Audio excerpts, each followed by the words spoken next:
예레미야 30장부터 33장까지 회복에 관한 말씀을 우리에게 은혜롭게 주고 있는데요. 30장과 31장은 회복이 어떻게 이루어지는지 구체적으로 알려주었다면, 오늘 읽었던 32장은 실물 교육을 통해서 유다 땅이 반드시 회복된다는 것을 알려줍니다.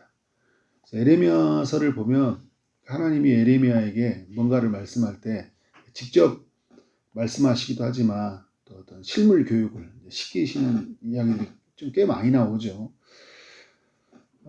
오늘 6절에 보니까 하나님이 말씀이 에레미야에게 임했다고 합니다. 7절에 숙부 살룸의 아들 하나멜이 에레미야에게 찾아온다. 찾아와서 이런 말을 한다고 합니다. 너는 아나돗에 있는 내 밭을 사라. 이 기업을 물을 권리가 내게 있느니라. 하나멜이 이런 이야기를 할 것이라 라고 이제 말을 해주는 거예요. 어떤 일이 일어난가요? 8절에 보니까 하나님이 말씀해 준 것 같이 일이 일어납니다. 여러분, 이게 그래서 예언의 말씀이고 예언의 성취죠. 에레미야에게 이 이야기는 또 어떤 의미를 담고 있을까요? 오늘 3절에서 나왔던 이야기처럼 바벨론에 의해서 멸망을 당할 것이다 라는 하나님 말씀이 전해졌고, 이후에 어떻게 됩니까? 말씀대로 그 일이 이루어지잖아요. 오늘 하나멜이 찾아올 것이다 했는데 하나님 말씀대로 그 일이 일어납니다. 그래서 하나멜이 찾아와서 아나돗은 이제 에레미야의 고향이기도 하죠. 그래서 사촌이었던 이 하나멜이 와서 자신의 밭을 사라. 기업을 물을 권리가 너에게 있다. 이렇게 말을 합니다. 이스라엘 백성들은 이 가나안 땅에 들어갔을 때 지파별로 이제 그런 가문별로 이렇게 분배를 받았잖아요. 땅을 분배를 받았어요. 이 가나안 땅에 살면서 기억해야 될 게 있는 게 뭐냐면, 그 땅은 권리가 누구에게 있어요? 하나님께 있는 거죠. 그러니까 토지를, 그래서 여러분 이 사고 팔고 하는 행위 있잖아요. 이게 다른 지파와는 못하게 했어요. 자기 지파, 자기에 있는 가문 안에서만 할 수 있도록 한 거죠. 이렇게 이런 제도를 정한 이유는 뭐냐면, 이제 지파가 어느 지파는 이렇게 힘이 강하고 이렇게 경제 활동이 활성해서 잘 사는 데가 있을 거 아니에요. 못 사는 그런 지파도 있을 거예요. 그럼 어떻게 합니까? 잘 사는 곳에서 독식해 가겠죠. 다 차지할 거 아니에요. 그래서 어떤 한 지파가 다 독식하는 그런 분깃이 되지 않도록 하기 위해서 각 지파를 이제 아는 땅을 사고 팔지 못하도록 했어요. 혹시 사고 팔고 하더라도 희년이 되거나 하면 어떻게 돼요? 다 돌려줘야 돼요. 가장 기본적인 어떤 생존권이 박탈이 될 수가 있죠. 땅을 잃어버리면, 또 집을 잃어버리면. 근데 에레미야는 이 하나멜과 어떤 관계예요? 사촌 관계잖아요. 그러니까 어떻게 돼요? 땅을 사고 주고받을 수 있는 거예요. 그러니까 땅을 팔 수 있는 권한이 있는 거예요. 그래서 여러분, 기업을 물을 권리가 너에게 있다. 이렇게 말씀을 하고 있는 겁니다. 그래서 에레미야는 은 17세겔의 값으로 아나돗에 있는 이 하나멜의 땅을 이제 밭을 사게 됩니다. 그래서 증서를 써서 이제 봉인을 하고 증인을 세워서 자신이 주어야 될 은 17세겔, 내가 은 17세겔을 주었다. 옆에 있는 사람들을 다 증인을 세운 거잖아요. 근데 여러분이 예레미야가 이 땅을 살 때는 어떤 상황입니까? 오늘 1절부터 5절까지 내용을 보면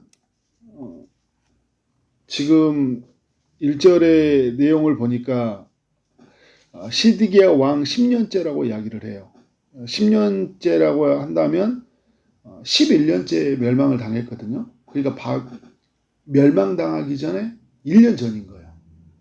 1년 전에 땅을 사라는 이야기가 있었고, 그리고 3절의 말씀과 같이 지금 예레미야가 이 지금 바벨론에 의해서 예루살렘 성이 멸망을 당할 것이다. 그리고 시드기야가 끌려갈 것이다. 그리고 갈대아인이라는 것은 바벨론을 말하죠. 그리고 북쪽 왕, 다 바벨론을 이야기합니다. 바벨론과 싸우는데 어떻게 합니까? 승리하지 못할 것이다. 이런 말씀을 한 것 때문에 어떻게 해요? 시드기야는 이 감옥에 갇히게 되죠. 시대 뜰에 갇혔다. 그러니까 2절에 보면 유다 왕의 궁중에 있는 궁중에 있는 시대 뜰이에요. 거기에 이제 갇히게 되었어요. 나라도 여러분 이제 멸망을 당하기 얼마 가까이 왔죠. 그래서 자신은 감옥에 있어요. 이런 자신에게 하나님 찾아오셔서 말씀하는 게 뭐예요? 땅을 사라는 거예요. 이게 말이 되냐고요, 여러분. 땅을 살만한 게 사야 되는데 전혀 그렇지 못하는 상황에서 땅을 사라 이야기를 하고 있습니다. 그 이유가 15절에 설명이 되어지고 있는데 15절에 어떻게 됩니까? 만군의 여호와 이스라엘 하나님께서 이와 같이 말씀하시니라. 사람이 이 땅에서 집과 밭과 포도원을 다시 사게 되리라 하셨다 하니라. 다시 이 땅에 사는 일이 일어난다. 그리고 나서 에레미야가 쭉 기도를 하는데 마지막에 하나님이 그 44절에서 어떤 이야기를 합니까? 베냐민 땅과 예루살렘 사방과 유다 성읍들과 산지의 성읍들과 저지대의 성읍들과 네겜의 성읍들을 있는 밭을 은으로 사고 증서를 기록하여 봉인하고 증인을 세우리니 이는 내가 그들을 포로를 돌아오게 함이니라. 그러니까 다시 이 땅이 어떻게 됩니까? 이방인의 손에 넘어가지만 이 땅의 고난을 너희에게 주는 시대를 맞이하게 될 것이다 라는 거예요. 그래 여러분 어떤 의미를 담고 있습니까? 이 바벨론에서 반드시 돌아올 것이라는 그 확실한 하나님의 그 실물 교육이었던 거죠. 그래 이 증서가 너에게 있는 것처럼 그잖아요. 여러분 우리가 얘를 진비라고 한다면 집에 문서를 주고 우리가 밖에 일부에 나간 거예요. 근데 이 집이 나의 이 문서에 있는 거잖아요. 고난이. 지금 내가 살고 있지 않더라도 어떻게 돼요? 증서에 있는 거잖아요. 그런 것처럼 이 남유다 땅에 가지고 있는 것을 어떻게 해요? 하나님이 반드시 너에게 준다라는 것을 증서로 남기는 거예요. 하나멜에 있는 땅을 산 것은 곧 남유다 땅에 있는 모든 고난이 이스라엘 백성에게 있다. 다시 이제 찾을 것이다. 라는 것을 보여주고 있는 거예요. 하나님이 확실한 그 회복에 관한 약속이 있는 거죠. 근데 여러분, 이 교육이 복음의 비밀들이 담겨 있는 거예요. 예수 그리스도 안에 있는 우리에게 놀라운 비밀이 담겨 있는 게 뭐냐면, 에레미야가 곧 멸망당하는 땅을 구입했던 것은 오늘 우리에게도 의미가 있다는 게 뭐냐면, 우리도 여러분, 우리 멸망당할 사람들이잖아요. 죽음이 예고된 사람들, 영원한 그 지옥에 로 들어가야 될 그런 사람들이에요. 이런 우리를 어떻게 합니까? 주님이 사시잖아요. 하나님이 우리를 사셔요. 하나님의 그 아들이 대가를 지불하게 하시잖아요. 그래서 고린도전서 6장 19절에서 뭐라고 하냐면 너희는 너희의 자신의 것이 아니다. 6장 20절에 값으로 산 것이 되었다 이야기해요. 그러니까 예수님의 그 피의 값으로 우리를 사셨다는 거죠. 그래서 에레미야가 땅을 구입하기 위해서 은 17세계를 지불하였듯이 하나님께서 우리의 죄의 값을 속량하기 위해서 어떻게 돼요? 하나님의 아들을 대신 죽이셨잖아요. 그래서 우리를 속량하신 거예요. 우리를 사신 거예요. 주님으로 인해서 어떻게 됩니까? 우리는 온전한 회복이 이루어졌죠. 그래서 우리는 주님의 소유가 되었고 이제 주님이 우리의 인생을 이끌어가는 그런 이제 왕이 되신 거예요. 이 에레미야가 장차 이루어질 것들에 대한 대가를 지불한 거거든요. 그러니까 70년 뒤에서 얻을 권리를 위해서 오늘 어떻게 합니까? 그 값을 지불했잖아요. 그러니까 오늘 우리가 여러분 죽음 이후에서 하나님 나라의 온전한 입성을 위해서 하나님의 아들이 어떻게 해요? 지금 값을 지불하신 거예요. 근데 오늘 우리로 본다면 2000년 전에 이미 그 값을 주님이 지불하신 거죠. 놀라운 하나님의 일하심들인 거예요. 오늘 여러분 또 말씀에서 감동이 되는 게 뭐냐면 그 예레미야가 모든 말씀에서 순종을 하거든요. 말씀에 순종을 한다고 할 때 1절부터 쭉 흐르는 내용이 그런 거잖아요. 하나님의 말씀이 예레미야에게 임했다. 시드기야가 10년째 됐을 때, 그러니까 멸망당하기 1년 전에 예레미야에게 말씀을 임했는데 그 말씀이 뭐예요? 예루살렘 성이 멸망이 될 것이다. 유다 땅과 예루살렘 멸망이 당할 것이다 말씀을 주신 거잖아요. 그래서 이 말씀을 어떻게 해야 됩니까? 전해야 되는 거예요. 그래서 이 바벨론에 멸망당하는 이야기를 유다 왕 시드기야와 그 신하들 백성들에게 전하는 것 때문에 어떤 일이 찾아옵니까? 감옥에 갇히는 일이 찾아오는 거예요. 근데 감옥에 갇히는 이 상황에서 우리는 그럴 수 있어요. 내가 하나님의 말씀대로 살면 하나님 보호해 주셔야 되는데 왜 이런 일이 생깁니까? 라고 말할 수 있잖아요. 근데 이때도 하나님의 말씀이 또 들려오는 거예요. 하나님의 일이 찾아올 텐데 하나님의 일이 기업 물을 권리가 너에게 있다 하면서 땅을 사러 가면 너는 땅을 사라 이야기하는 거예요. 예레미야가 어떻게 해요? 땅을 사는 거예요.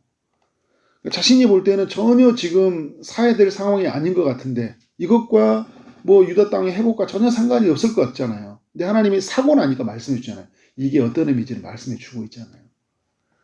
지금 예레미야는 철저히 하나님의 말씀에 순종하고 있는 모습을 보여주고 있어요. 여러분, 이것도 이 복음의 비밀이란 게 뭡니까? 예수 그리스도가 우리에게 오셔서 온전히 순종함으로 말미암아 끝까지 모든 것을 순종함으로 말미암아 우리에게 뭐가 임했습니까? 구원이 임했잖아요. 할 수 있거든. 이 잔을 내게서 옮겨 주옵소서. 나의 원대로 하지 마시고 그러나 아버지의 원대로 하옵소서. 마지막 순간까지 예수님은 어떻게 해요? 자기 뜻을 비웠어요. 하나님의 뜻에 끝까지 순종함으로 말미암아 인류에 그리고 오늘 우리에게 구원이 임했잖아요. 온전한 회복이 우리에게 임한 거예요. 그래서 여러분 나의 순종은요 누군가의 회복과 관련이 있어요. 예레미야의 순종으로 말미암아 장차 이루어질 회복을 알렸잖아요. 오늘 우리의 순종이 하나님의 말씀을 듣고 누군가를 찾아가고 누군가에게 어떤 말씀을 전하는 이런 이야기들은 어떤 한 사람에게는 자신의 그 영혼의 온전한 회복들 그리고 인생에 가지고 있는 수많은 그 상처와 아픔들을 어떻게 해요? 회복으로 알리고자 하는 하나님의 메시지가 될 수 있는 것. 오늘 그래서 우리가 여러분 어떻게 돼요? 말씀이 들려오면 순종하고 어떻게 해요? 각 사람들에게 하나님의 은혜의 소식을 알려주는 거예요. 근데 이 시대의 사람들이 어떻게 돼요? 순종하지 않아요. 나의 구원으로 살아갑니다. 나만을 위해 살아가요. 자기 성찰과 자기 비움은 많이 있는데 다른 사람을 위해서 내 자신을 드리고 헌신하는 사람들이 많이 사라지잖아요. 그러니까 내가 할 수 있는 것만 순종하고 내가 할 수 없는 것들은 순종하지 않아요. 오늘 예레미야가 자신이 할 수 없는 것마저도 어떻게 철저하게 마지막 순간까지 하나님 뜻에 순종함으로 말미암아 유다 땅의 회복을 알렸던 것처럼 오늘 우리가 하나님 앞에 그렇게 순종함으로 말미암아 다른 사람에게 회복의 소식을 알리길 원합니다. 여러분 이 소식을 들은 사람이 믿음으로 들은 사람에게 얼마나 큰 소망을 가졌겠어요. 예레미야가 이 은 17세를 가지고 있는 이 실물 교육을 가지면서 그 살아가는 삶이 얼마나 큰 행복이었겠어요. 여기에 지금 여러분 시드기야가 끌려가기 전에 1년 전에 감옥에 갇혔잖아요. 바벨론에 끌려갔을 때 다른 사람들은 자유가 그래도 비교적 보장되어서 살았거든요. 예레미야는 한 20년 가까이가 감옥에 살았어요. 바벨론에 끌려가서도. 이게 무슨 인생이에요. 근데 여러분 예레미야 인생이 우리가 볼 때 불행하다 그렇지 않잖아요. 하나님의 그 회복에 관한 약속이 분명하게 붙들려 있기 때문에 오늘 이 하나멜과 같은 이 밭을 사는 하나의 증서를 가지고 있기 때문에 이 증서를 바룩에게 맡겼잖아요. 그죠? 확실한 사람이 맡겼어요. 자기 친구이며 동역자인 이 바룩에게 맡기면서 우리 반드시 회복이 되어진다. 근데 그 회복에 관한 약속을 자신이 붙들 뿐만 아니라 이 소식을 어때요? 사람들에게 알리는 거잖아요. 하나님의 말씀에 순종하고. 그러니까 예레미야의 삶은 결코 불행한 삶이 아니죠. 하나님 주신 그 복을 흘려보내는 축복된 인생이다. 오늘 그런 축복된 인생을 사는 여러분 되어지기를 주님의 이름으로 축원합니다. 기도하도록 하겠습니다. 하나님 아버지 예레미야 32장의 이야기를 통해 우리 모두에게 교훈해 주셔서 감사합니다. 곧 멸망당할 땅이지만 내게에서 떠나가는 그 집과 그런 모든 밭이지만 그럼에도 불구하고 하나님의 주신 명령을 따라서 순종함으로 말미암아 그 땅을 사고 그래서 장차 이루어질 그 하나님의 회복을 소망하며 나갔던 그 예레미야와 같이 오늘 우리가 그러한 삶으로 그러한 믿음으로 이 땅을 살아갈 수 있도록 인도하여 주옵소서. 예수 그리스도가 우리 가운데 보여주셨던 그 사랑들 또 하나님께서 그 아들을 십자가에 내어주심으로 말미암아 우리를 하나님의 자녀로 우리를 사신바 되었던 그 은혜를 기억하며 오늘을 살아갈 수 있도록 역사하여 주옵소서. 온전한 회복을 누릴 뿐만 아니라 아직도 이 회복을 누리지 못하는 많은 사람들에게 소식을 전하는 삶이 되게 하여 주옵소서.